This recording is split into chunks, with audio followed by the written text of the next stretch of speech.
এক রুটিওয়ালা রুটি বানাইতেছে, সারা রাত্র রুটি বানাইবে।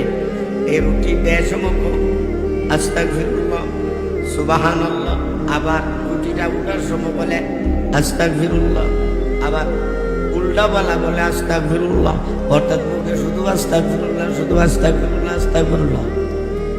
হ্যাঁ, ইমামে আহমদ বিন হাম্বল সফরও যাইতেছে, রাত্র হয়ে গেছে। রাত্রে ভয় চোর ডাকাতে থাকতে হইব মসজিদে।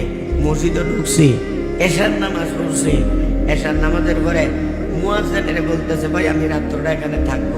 পরিচয় দিছে না উনি যে ইমাম আহমদ বিন হাম্বল, পরিচয় দেয় না। আচ্ছা, তো মুয়াজ্জিনে বলতে বাইরও, মসজিদে তেমন যাইতো না। কয়েকবার না করার পরে যে একটা শুরু ব্যাগ আসিল লোকে এইটার হিরাল্লা ফালাই দিছে বাইরে। টাইম না মসজিদ থেকে বাইর করে মসজিদ তালা লাগা।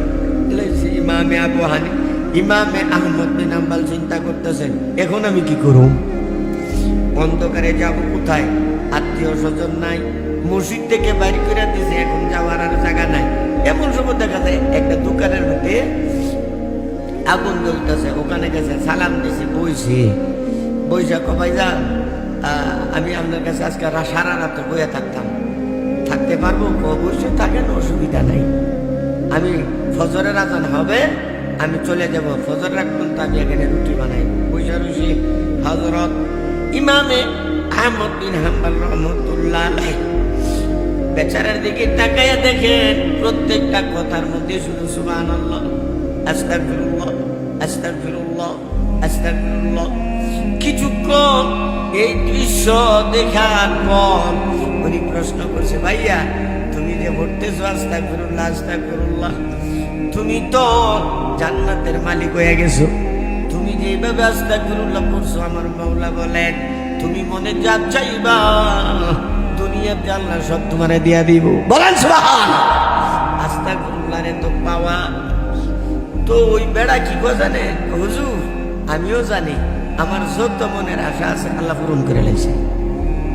আমার মনের আশা নাই, একটা আশা আছে, এটার অপেক্ষায় আছি।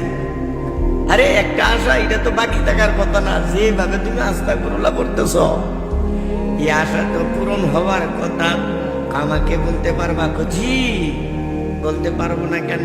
কই ইমামে আহমদ বিন হাম্বল রহমতুল্লাহ আলাইহি সত্য কথা বলিয়া, সত্য মাসলা বলিয়া, ওনার একটা মাসলার কারণে কত ফিরা দেখাইছে, জেলের মধ্যে পড়ছে। শুধু ফাঁসি দেওয়াটা বাদ রাখছে, এক মাসলা, খালকে কোরআনের মাসলা।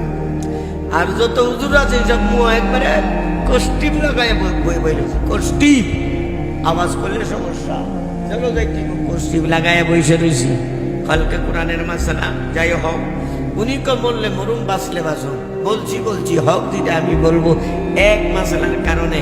যাই হোক, হযরত ওই আল্লাহর ওলি বলতেছেন ইমামে আহমদ বিন হাম্বল সত্য কথা বলার কারণে, সত্য মাসলা বলার কারণে জালেম বাদশাহ জেলখানার মধ্যে বইরা তাকে অনেক কষ্ট দিয়েছি। সবচেয়ে বড় কষ্ট, সবচেয়ে বড় দুঃখ, স্টেডিয়াম মাঠের মধ্যে হাজার হাজার লক্ষ লক্ষ মানুষের সামনে ওনাকে ব্যাট লাগাইয়া রক্তাক্ত করা হয়েছে। শুধু শুনছি, দুই নয়নে দেখি না। আমি আল্লাহর দরবারে দোয়া করছি, মাওলা গো, আল্লাহর ওলি ইমামে আহমদ বিন হাম্বলের একটাবার না দেখাইয়া আমারে তুমি কবরে নিও না। ইমামে আহমদ বিন হাম্বলের সাক্ষাৎ না দিয়া আমারে মাইরো না। ইমামে আহমদ বিন হাম্বল বলে, তোমার ইটাও তো কবুল হয়ে গেছে গা। বলে না সুবহানাল্লাহ। আও এদিকে আও, গলা মিলাও, আমি ইমাম আহমদ বিন হাম্বল। বলেন না সুবহান। চিন্তার বিষয় তো। হ্যাঁ।